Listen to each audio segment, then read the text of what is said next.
Welcome back to Reform Millennials, a podcast where we discuss the intersection of markets, politics, and pop culture. Please remember that the content of this show is for educational and entertainment purposes only. Nothing should be considered financial or tax advice. Please consult a professional before you make any investment decisions.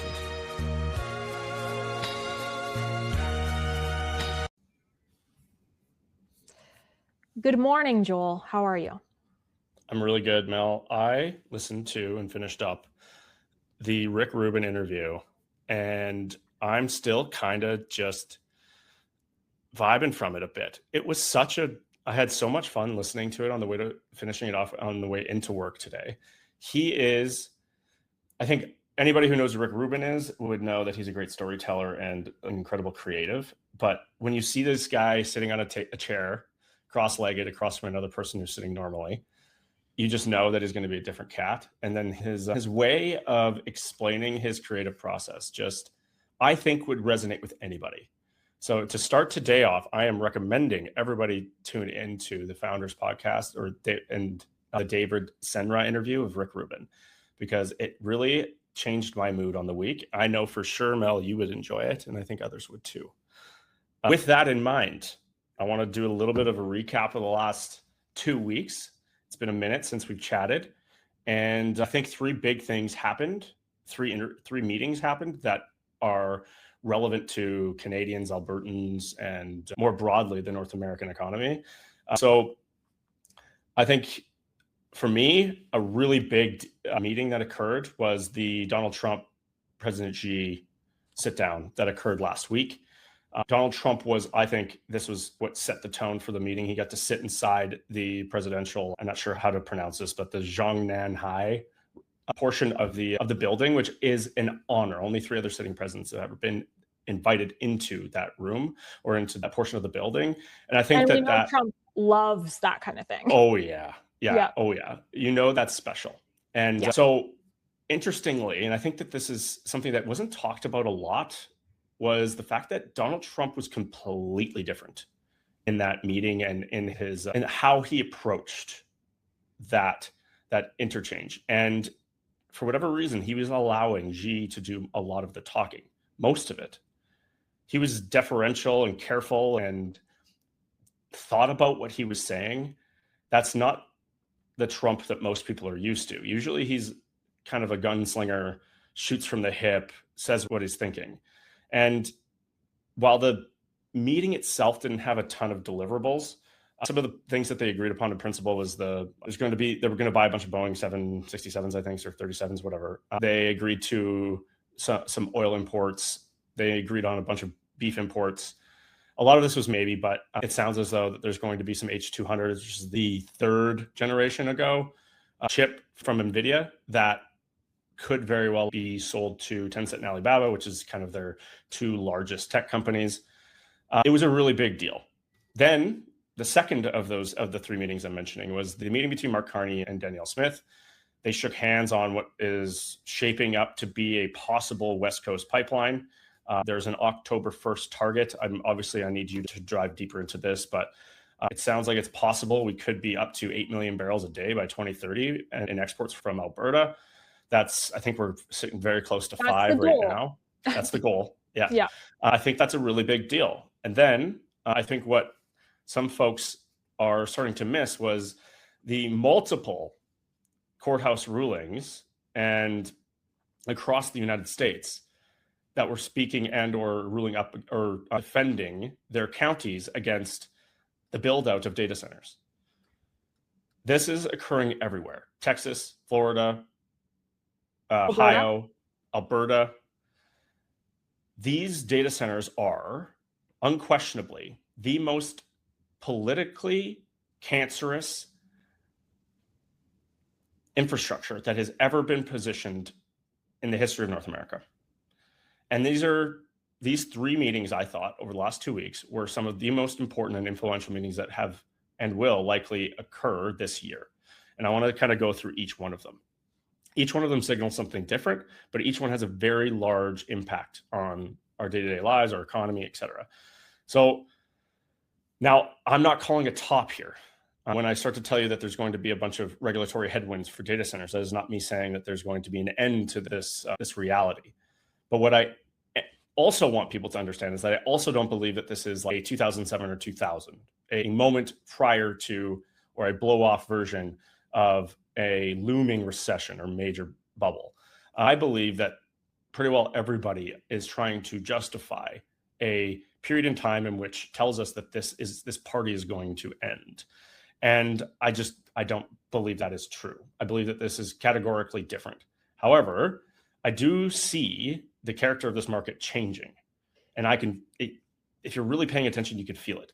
Long rates are all breaking out in the United States and in Canada. You have Jerome Powell stepping down, and you have the new Fed chair being sworn in just yesterday, I believe. It's quite clear that the market's changing. Energy's leading. You have AI names that are absolutely rallying. I mean, today we have Micron that just broached 1 trillion in market cap. We have a good portion of these AI names really blowing out numbers throughout this most recent quarter. However, if you're looking at the share prices, you can see that the market's jockeying here. It is shaky. It needs to continue to see numbers come out that support and justify what we're starting to see. However, when you start to have different counties reject the build out, the capex that's being spent, there's going to be a rocky result or a rocky ride en route to this incredible technology being built out. You then combine that with a Cerebras IPO, so $100 billion company that priced itself at 150, came out at 300, traded to 350, then sold off to 270, 280. That is an enormous sum of money that was raised, and it is a pittance compared to what's about to happen in the first 2 weeks of June. We have a SpaceX IPO that is going to be the biggest in history. It's filing at a $1.75 trillion valuation. To give people an idea of what that is, that's very similar to about, 75, 80% of the entire market cap of the TSX. That is an enormous IPO. And it's only one of 3 trillion dollar IPOs that are going to occur this year. And one thing that does happen when you need this much private money to fund public IPOs like this, it tends to have an effect on the rest of the market. It is a vacuum effect where it pulls out capital that usually supports valuations across the board. It runs towards these new positions, trying to find price for them. So do I believe that we're at a market top? Not necessarily. I do want to call out the fact that we are seeing major market changes. We're seeing major trends politically shift, and we're going to cover that today. So we're going to talk about that a little bit, about Beijing a little bit further. I'm going to go into that first.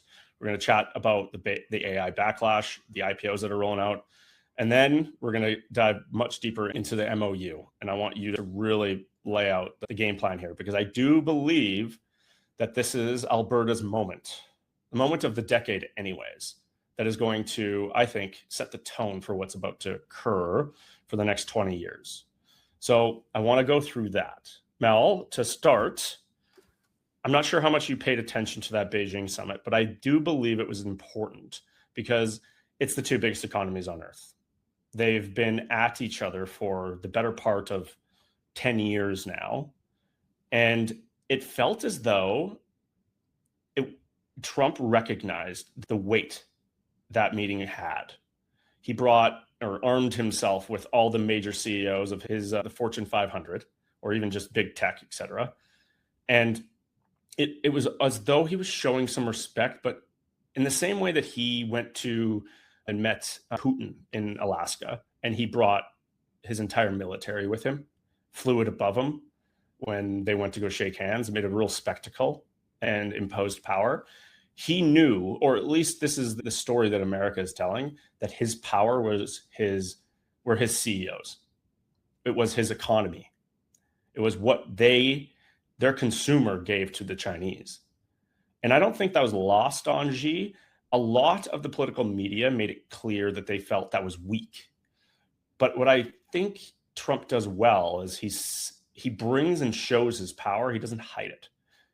And while that is the opposite of what Xi does, I'm not sure that it was a bad move. Sorry.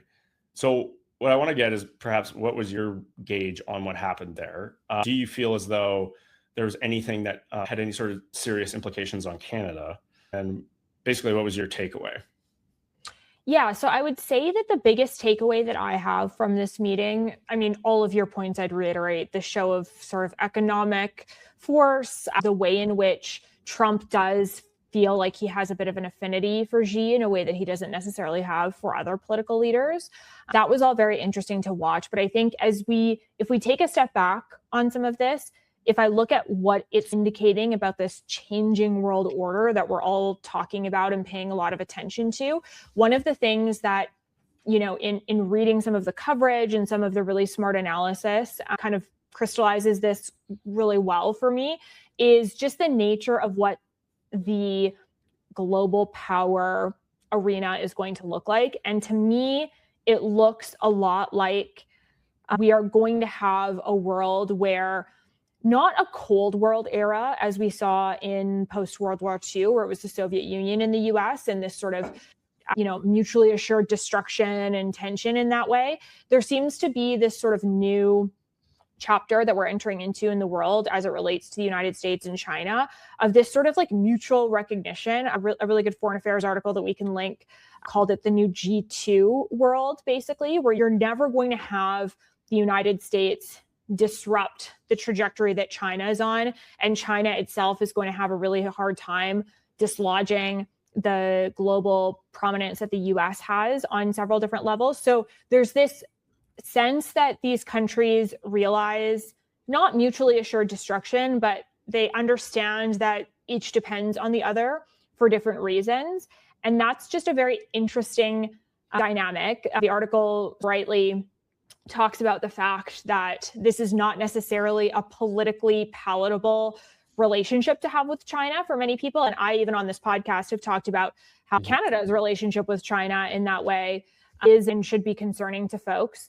But I think that is the sort of key takeaway that I had was, okay, Trump looks like he's going to play America's relationship with China in a way that's a little bit more, let's find ways where we can use each other. Let's not get too close or be delusional about the fact that we both have our own sort of domains, but we need each other.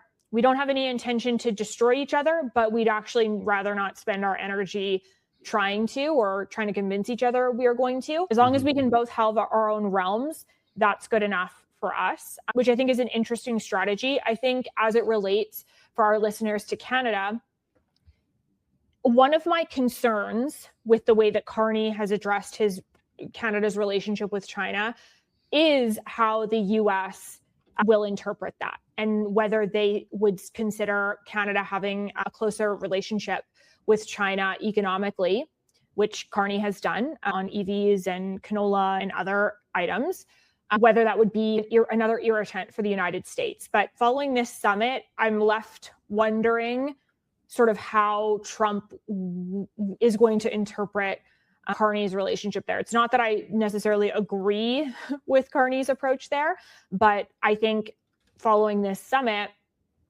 it does leave me wondering whether it's going to be as much of an irritant to the U.S. as it could have been. But I guess time will tell when it comes to that. I also think that sometimes, we compare the relationship that's going on with China. Sometimes I just did and compared it to the sort of post-World War II Cold War era. I think it's also really interesting to just look at and differentiate between how the relationship, you mentioned Putin. I think the US has a very different relationship with Russia than it has with China. While there are definite risks and considerations that are super relevant when it comes to Russia, I think it is looking at a different game than China is. And I think when you look at what Russia's trying to do, a lot of what their goals appear to be geopolitically is that sort of regional control and almost more of a national pride play.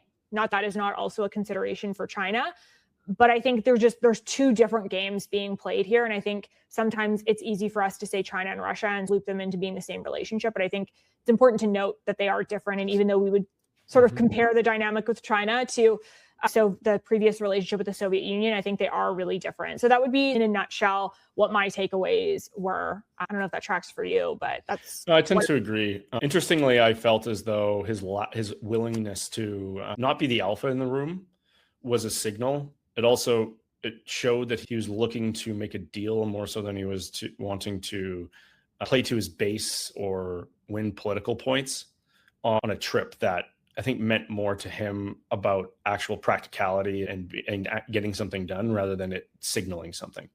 Well, and to add to what you're saying, Joel, like sometimes it also makes me wonder with Trump, like where the line between things that Trump the person likes and things that Trump the president likes. It's a really interesting dynamic that Trump brings to that office in a way that I don't think we've seen as blatantly in presidents past. I don't know what you think about that. It's easier to see the differences with him. Yeah. Whereas with others, their demeanor tends to not change, right? But then again, it's also hard sometimes to figure out what he is truly personally trying to benefit from, and then separate that then too from President Trump.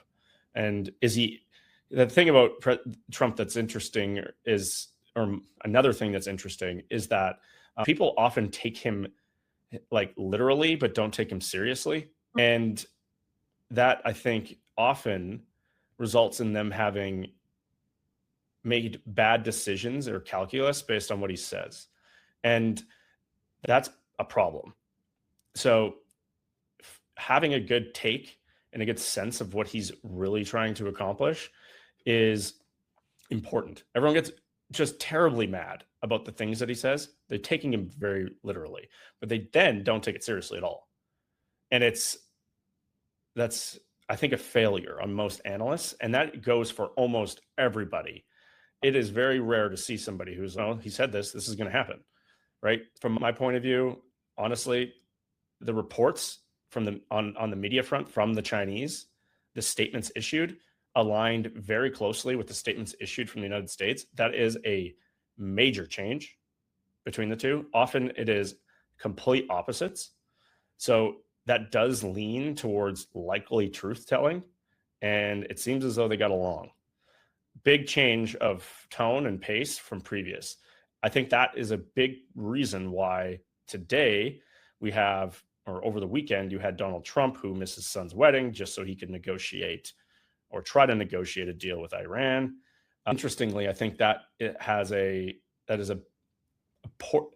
think the reason for that is because how well the meeting with Xi went. I think that they came to some sort of commonality or agreement on how that strait was going to be, or Iran was going to be dealt with on a go-forward basis, at least for the summer. That to me was the readout. I did think that it was a big deal. It didn't get a lot of play in the media, and maybe I'm missing something, but I felt as though it should have. Moving on, I do want to talk a little bit about AI here. And I think this inevitably plays into our conversation around the MOU later. But we're about to see four of the largest IPOs in the history of the world. This is going to be an enormous grab of cash. You're also going to see just a shocking liquidity event for all of this, of the private market money. And I think that it's going to have some odd impacts. We don't often get to see this level of reorganization in markets where people are finally going to have a way of playing directly on the leading edge labs, XAI, Anthropic, OpenAI, that we've been kind of just doing it in a, we'll call it like, okay, this is the layer building out this incredible tech stack that is finding itself a position in the market. Now we finally can kind of invest in it. People were effectively buying Zoom because it had an enormous position in Anthropic to gain some sort of exposure to the private company.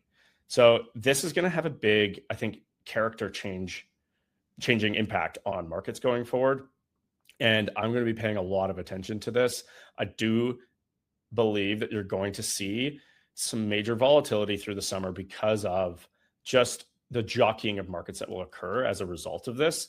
And I think that how well these IPOs go will have a big impact on where we head through the end of the year. Now, I want to combine this with what I think to be one of the more important political spins that Albertans are very aware of, or I shouldn't say aware of, that Albertans are comfortable dealing with because this is what we've done for 40 years. And in the United States, technology companies have long been able to either export production, labor, whatever means necessary to different countries, and or build data centers anywhere because it didn't matter. Latency didn't matter, speed didn't matter nearly as much as it did before. But now they need so much capacity, and latency and bandwidth are so important. So latency, bandwidth being speed in which their services are delivered. They actually need to build in communities, areas. They need to find energy. And what they're doing is they're scouring North America to find cheaper energy or municipalities that will let them build something.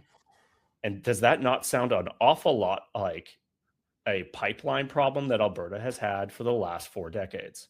And interestingly, these data center companies, the hyperscalers, so we're talking Google, Meta, Microsoft, Amazon, AWS, Oracle, are all trying to figure out how the heck are they going to be able to get these things through? Why do these municipalities hate our beautiful data centers so much? What does this possibly do to them? And they are just so woefully blind to the actual impact that they are laying at the feet of the regular person.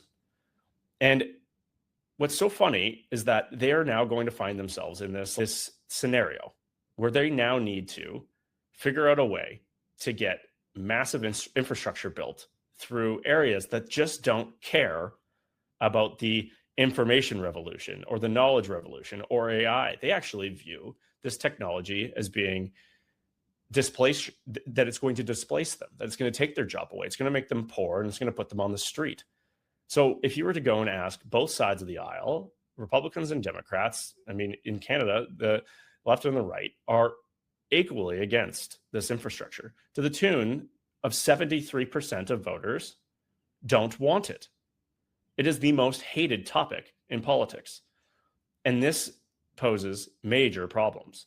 But interestingly, it is now creating this jockeying of how are we going to get this through? What do we have to do? How much money, what's the outlay we need to get this stuff passed? And I just find it so funny. And I think it's so similar to what we've gone through in Alberta for the last 40 some odd years. And I believe it's about to start happening here. And for the first time in a long time, I've seen a lot, or I've been listening to a lot of podcasts that are talking about the opportunity of infrastructure build in Canada, where they're saying they have cheap energy up there. Why are we not going and sticking a 2 gigawatt plant in Grand Prairie? It's got to be easy to build up there. They have cheap energy. We have incredible engineering talent. I think if we all go back to my last week's complaint about the lack of skill in the United States to build out anything meaningful, it would then present that it would be great here. So you're starting to see what I think is shaping up to be the Alberta moment of my generation, our generation. And are we going to be able to capitalize on this? Because in the United States, these things are going to have major problems being built. And that is, in addition to Taiwan Semiconductor, the rate limiter on this AI bubble that people keep calling for. Gavin Baker had an amazing quote where he said that 1.5 to 2 TSMC could produce 2 trillion in chips this year if they didn't care about the longevity of their business, because there's that much demand right now. Instead, they're going to produce 20% of that. And what's really interesting about that is that we would have a bubble if we could actually get the infrastructure built, but we can't. So here we are, we have a governor on this runaway wagon, and I think it's the most healthy thing that we could have, and it's going to help everybody in the long run. So now back to this political conundrum. Can we take advantage of it? Is there any way around it? I've heard multiple interesting proposals that they were just literally going to say, right now, just giving a community $50 million is not going to help pass any sort of data center project. However, if you were to commit a $10,000 check for 14,000 people on an annual basis for 20 years, that likely does change the calculus. And these people probably will ignore the data center in their backyard. Is that something that they can do? So now, Mel, how do you think that this is going to impact the political landscape of the US and Canada moving forward? Are you seeing a similar pushback from the people that you're talking to? Yeah. And I mean, the data center thing is really interesting because, as you mentioned in the beginning of what you were just talking about, this is a really interesting combination of the tangible economy of actually building things with the information economy that I don't think we're used to marrying together. And I don't think people who work in each of those respective parts of the economy traditionally are used to the interplay there that is happening with data centers and the advent of artificial intelligence. So I think it does create these really interesting dynamics of there are going to be great construction and blue collar jobs for the build out of this, but for how long? And it's really a build out of the information economy in many ways. So I think that's confusing to some people because it's new and different. I think, if we look specifically, there's data center opportunities definitely in Canada, but I would say that Alberta is really uniquely positioned for this opportunity, as you say. And there's kind of a few buckets of reasons why that I think we should just sort of get into and recap here. I agree with you. I think there's a really big opportunity provincially. So part of that is just the sort of natural dynamic of Alberta's geography. We are in a northern location, which means it's cool in a lot of places, which of course for a data center is beneficial. We do have, there's obviously going to be issues with environment and water and all that kind of stuff, but that's not typically much of an issue in terms of supply for us. We also have a lot of space, which is also very beneficial.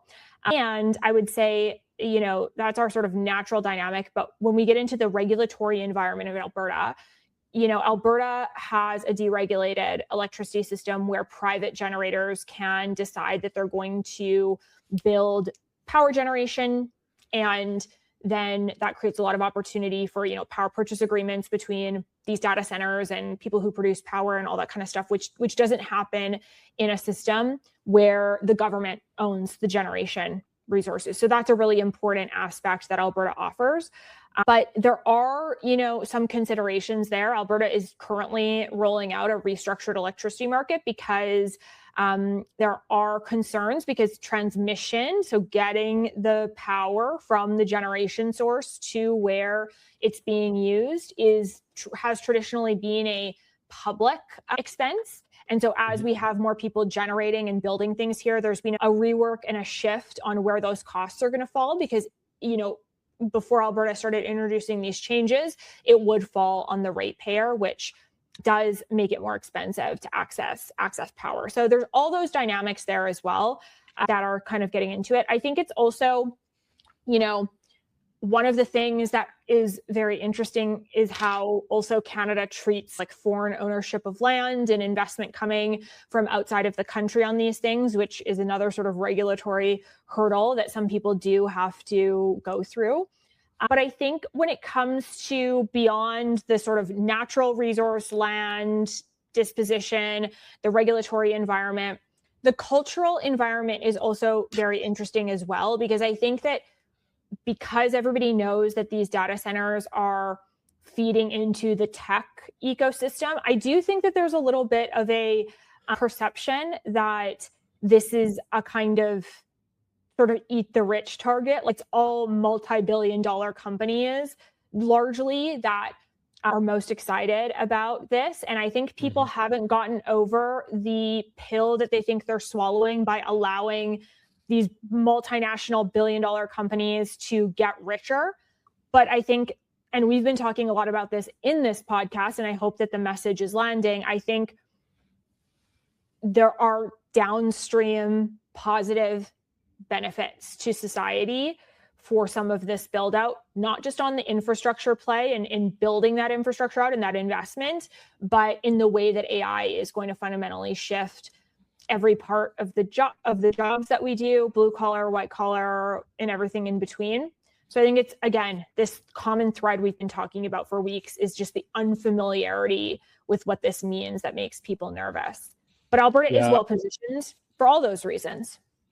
I really appreciate you mentioning like our less regulated power grid and system, because I think where people see this as being a negative, the long or even medium term reality is that if you get enormous, predictable power requirements, or just you have a business that has long-term predictable cash flows that demand on its demand on the grid is consistent, you end up getting power providers that build infrastructure to deliver and underwrite those cash flows in that business, which then hilariously drives down the cost of energy in the area. So while this might be short-term pain, it would be very good for our province long-term, just for driving down energy costs across the entire province. There is a ton of evidence in the United States, like Data Center County. It is the cheapest on a price per home or price per dollar value of home basis for property taxes. It's in DC, and also has the lowest energy costs in the country. And they don't drill for natural gas there. You know why? It's because it is the largest congestion of data centers in the country. And those data centers have predictable cash flows and predictable energy consumption. And all the power companies have gone and built infrastructure to serve those businesses. It's competitive, it drives down the costs, and creates this incredible ecosystem where they're able to innovate, develop new different technologies because there's so much power available. There's so many downstream benefits from having this infrastructure built out that we need to consider, but human beings and people that vote find it very difficult to see those things. One, because the leaders of these major AI research labs should never be allowed on TV. They are just the most unrelatable human beings to ever walk the planet.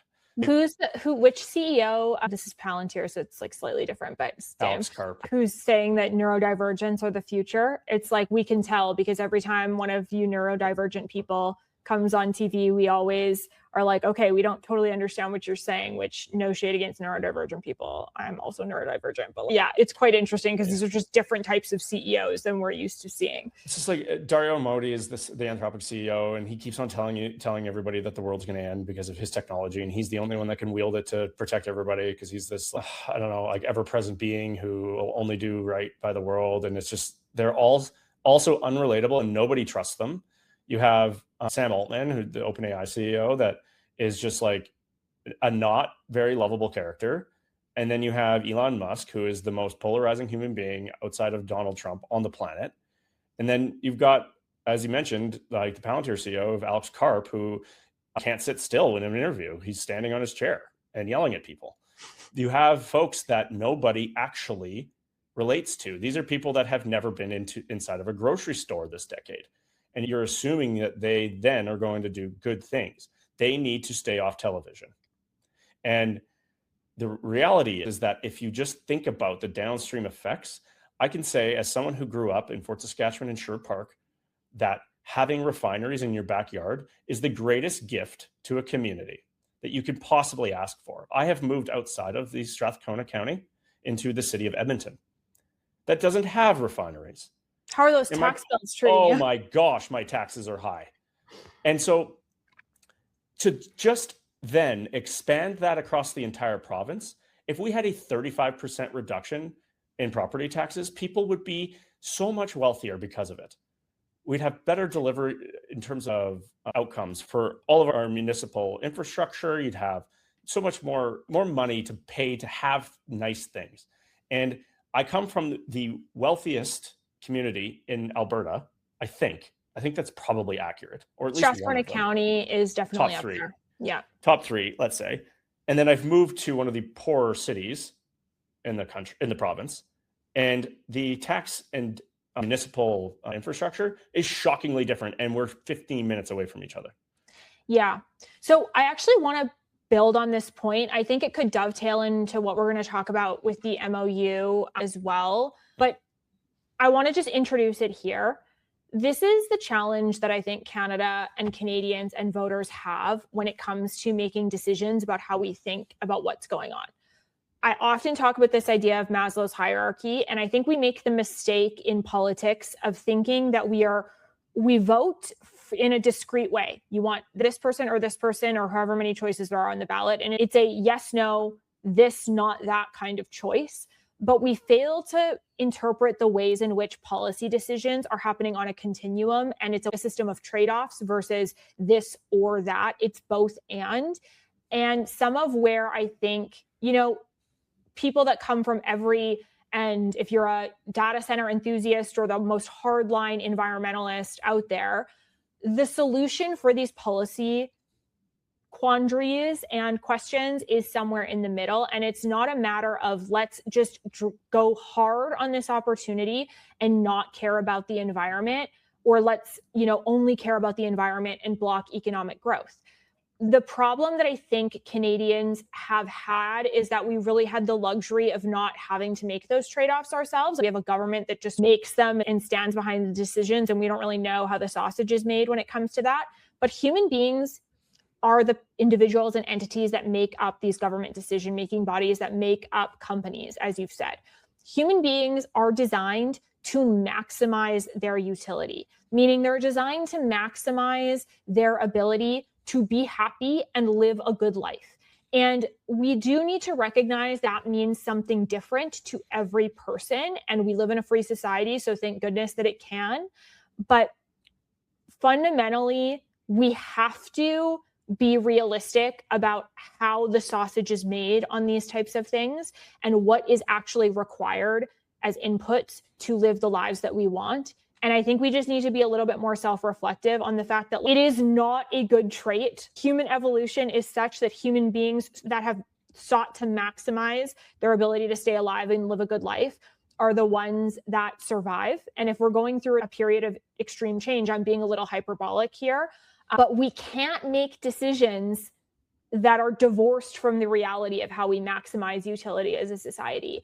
I think that's relevant for this conversation and for the MOU, because it gets into a little bit of the luxury belief topics that we're dabbling in. But I want listeners to consider that when they're, hating data centers or loving data centers without considering some of the environmental aspects as well. There's a balance to be had.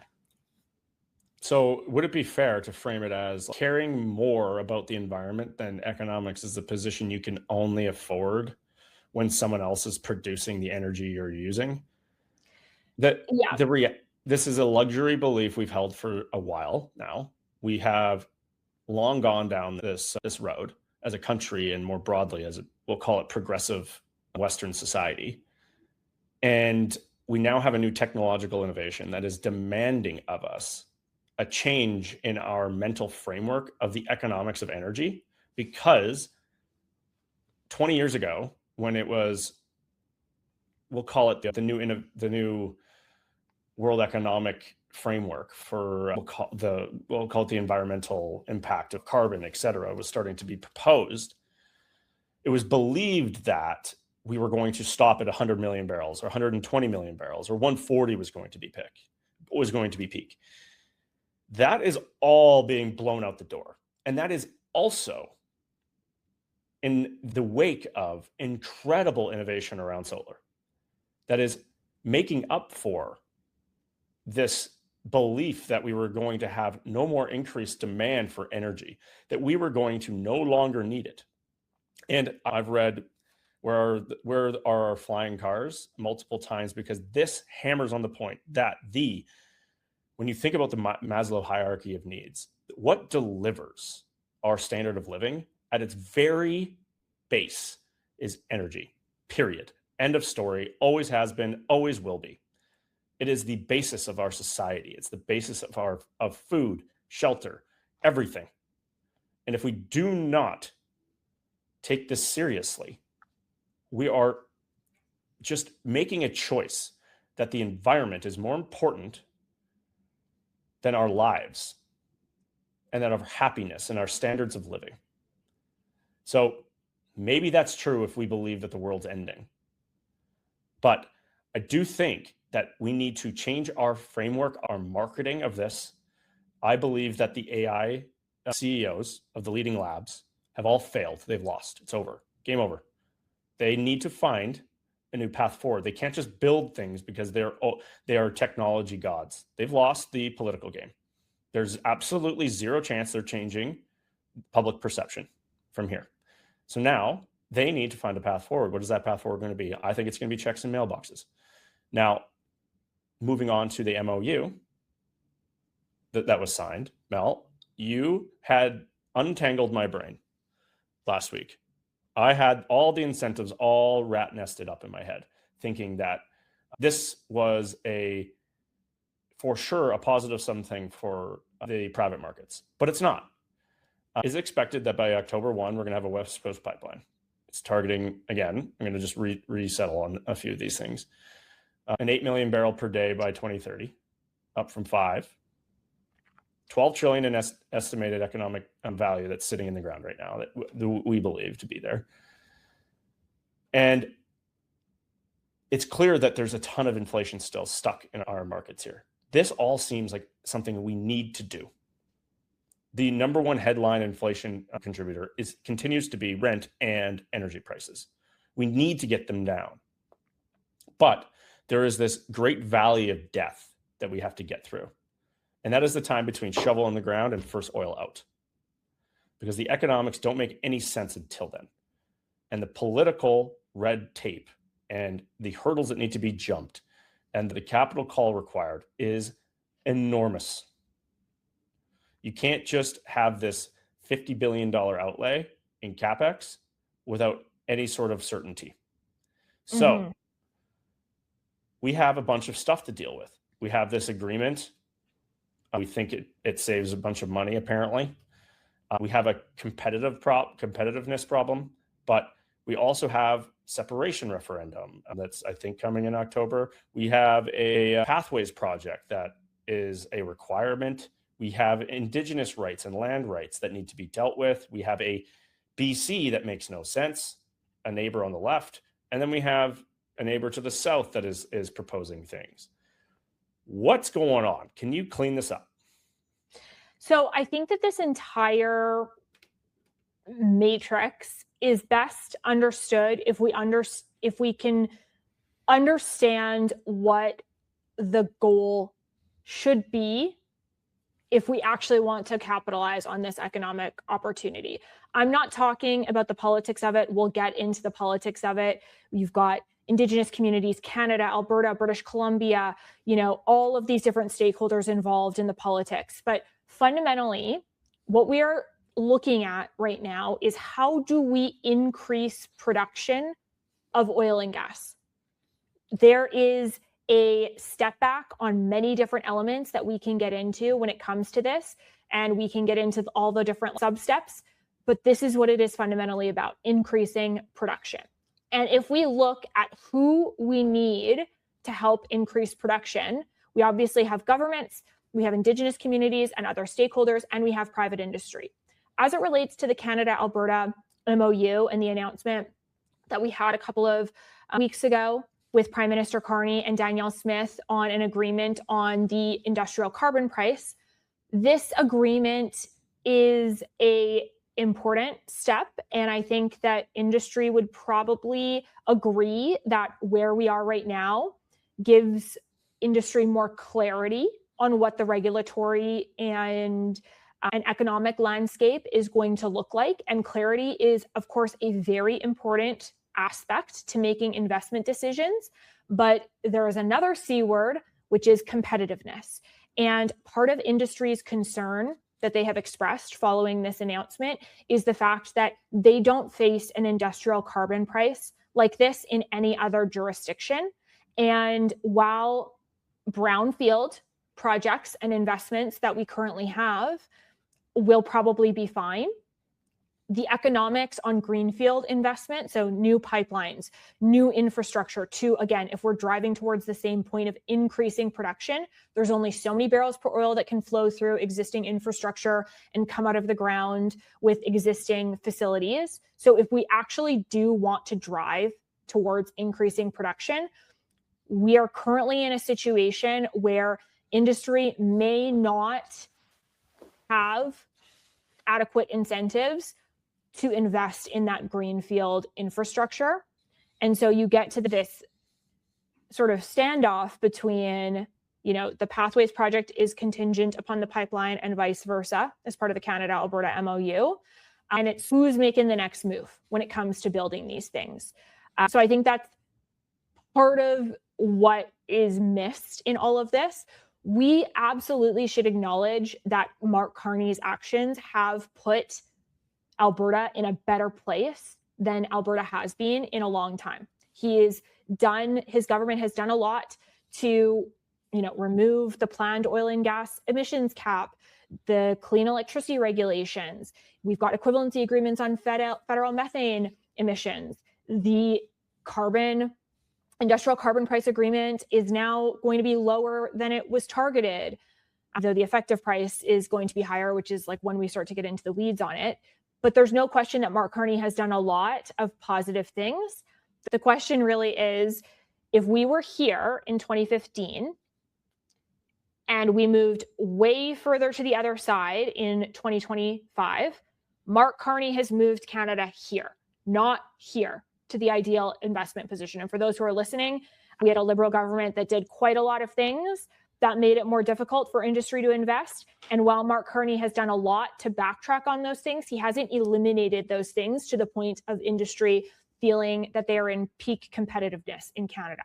So that's really where we stand is clarity is good, competitiveness is better. And I think that's what industry has sort of publicly been talking about as it relates to this deal. So you're correct. The public sort of deadlines that we know about is that Alberta will submit its proposal to the Major Projects Office on July 1st. Sounds like by October 1st, the goal is to have it designated as a project of national significance. But we've got a lot of other political things happening too. So I don't know if you want to get into some of those, Joel. Yeah, I would actually. It sounds like there's a referendum being voted to stay in Canada. That's a funky wording. We have a trade agreement that needs to be re-ratified, North and South, between Canada and the United States. There's a lot going on that I think is important here and these are things that what I would deem to be things that we can leverage as Albertans in our path to clarity for industry, which I think truly is where Danielle Smith and who she's working for here. I do believe I think she does have Alberta's economic best interests at heart. And I also think that she recognizes that is also in line with industries. So yeah, please, I don't have a lot to add there because I'm of the opinion that our current brownfield projects that exist are printing money. However, the economics of expansion are not as good as the previous ones, and they aren't competitive with projects everywhere else in the world. So why would they build here? They won't, because money is, to an extent, fungible, just by its definition. So why would they invest here? They can't be told to.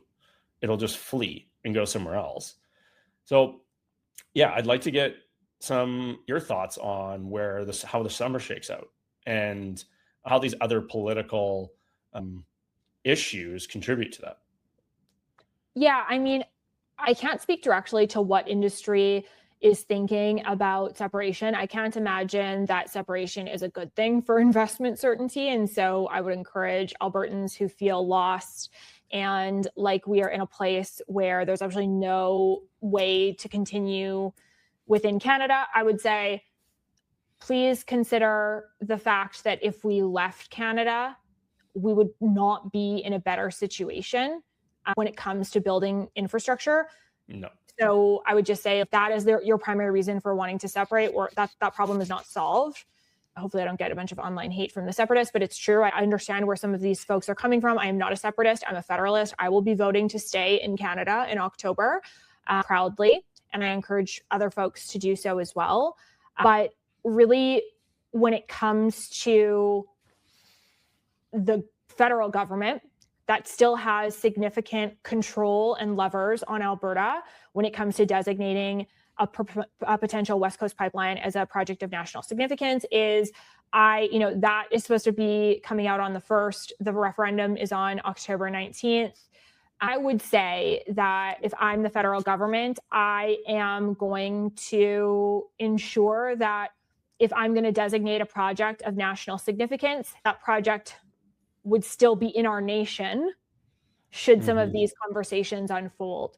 So I do think that for whatever your opinions are on Premier Smith and the UCP government, I'm really happy that they have said that or Premier Smith has said that she is a federalist and wants to stay in Canada. And I think that's actually the best path forward for Alberta. And I think that while people who want to separate have valid concerns and opinions, I think a lot of us share those concerns and opinions. The opinion that you have about something doesn't ready-made create the solution to that problem. There are many different ways that you can acknowledge a problem exists and proceed to try and solve it. And we live in a democracy. The Premier and the Prime Minister are not our individual puppets as voters. We do not get to demand that they act in accordance with every single thing that we want. We have to, as voters and Albertans, look at the situation of, do we get most of what we need to be successful and share in that success with the rest of Canada? And what are the circumstances like in the alternative scenario? And how long is that going to take? And is that going to actually solve our problem? So that's what I think voters should be looking at this point. There is no perfect solution. Even before the Liberal government put in all the things that we have issues with in Alberta, there was no, perfect silver bullet solution to these problems. So yes, we can acknowledge that they have done absolutely significant damage to our economy. But the question is, do we want to make that damage irreparable by taking this next step? Or do we want to try to build with what we have? And so I think that's part of the good news out of, if there's any good news going on right now, is let's take steps as a country, as a province, and as voters to support actions that will actually get us to increasing production. I'm looping back. I don't know that separation takes us to that point. And so with that in mind, I think we govern ourselves accordingly. I appreciate everything that you've said there, because I think it lays it out really well. And until there's any sort of change in terms of what other options there are available, it feels, the one thing I find that is going to be kind of a negative that comes from this is that it's going to incentivize a pity party separatist movement every time we aren't getting what we want. Because it's going, if we do get that project west, it's going to, I think, justify the referendum because they'll feel as though it was because of that. Similarly to Trucker Rally and it coinciding with the reduction in we'll call it like mask wearing and those sorts of things. I feel as though this will also be viewed that way. And I actually think that the biggest reason for this all coming to a head has much more to do with the economic realities at our feet, the price of oil, the fact that energy demand is going through the roof. This is more, I think, contributing to the likelihood of going west here than any sort of political referendum that is coming. So I wanted to point that out because I don't want the incentives to be, or I should say the fact that it's correlated, be people assuming that it's also causal. I just wanted to touch on that. I mean, obviously, everybody knows what side we're on this. I'm very hopeful that we can get that through. I would be I'm going to be disappointed otherwise. I'm excited by this opportunity because I believe that, our generation has for a good 16, 17, 18 years talked about how, man, it would be nice to have an Alberta boom like our parents had. And I think it's coming. And it's directionally makes a ton of sense. There's obviously a lot of hurdles to jump over. And honestly, to me, it seems like Canada's incentive is to actually make an effort and jump over them. And it's really tough for me to also have that sort of belief in a government or I should say a party that's running our government that has long taken a different path. But I believe that now they finally have the justification to spend the political capital to get this done. It makes a ton of sense for me. And maybe I'm just being gooey, like blue-eyed, and being maybe overly hopeful, but that's how I see it. No, and I think Alberta needs to not play into this circumstance as though we have a parent-child relationship with Ottawa, because if we do the stomp our feet and we don't get what we want, then we're literally just being the actors that we are accused of in the rest of the country. This is good for Alberta. This is good for Canada. And it should be done on merit, not because we are going to throw a temper tantrum if our dad, Mark Carney, doesn't give us a lollipop while we're grocery shopping. So let's be better than that. I totally agree with you. I think you make a really good point there. Let's be grown-ups. I'd be happy to thank him at the airport on the way out after he gets this done. Happy to. You and me both. Mel, thank you so much for your time. I enjoyed it. Okay, thanks, Joel. Take care. Talk to you soon.